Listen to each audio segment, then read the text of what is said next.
Anche in Veneto le truffe a danno degli anziani sono in costante aumento. Negli ultimi 6 anni c'è stata una crescita di oltre il 70%, passando da 750 a 1290 truffe denunciate. Le tecniche sono svariate. Possiamo avere falsi medici e infermieri, soprattutto per le persone che hanno problemi di assistenza, il falso postino, addirittura la falsa benedizione della casa da religiosi, oppure la denuncia di un falso incidente a carico di familiari o nipoti, falsi tutori dell'ordine, o anche una ragazza che bussa alla porta dicendo che ha sete e che ha bisogno di andare in bagno. E amici di figli e di nipoti, questi soprattutto sono i più insidiosi perché colpiscono negli affetti più cari. A livello provinciale, Venezia, ad esempio, registra un più 122%.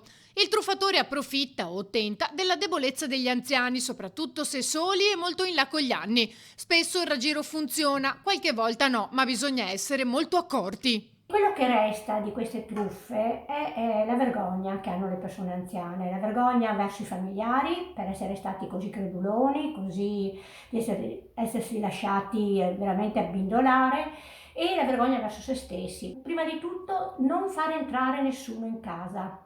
Se non si conosce la persona non bisogna fare entrare in casa nessuno. Se si ha qualsiasi dubbio, chiamare il 113, il 112, no?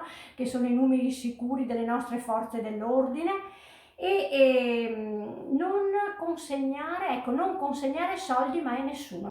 Lo SPICIGL chiede anche un incremento delle risorse destinate dal Ministero dell'Interno ai comuni per avviare campagne e interventi di supporto anche psicologico a favore della popolazione anziana e per scongiurare le situazioni di rischio. Già nel 2019 Venezia, come capoluogo di regione, aveva ottenuto a tale scopo alcune decine di migliaia di euro.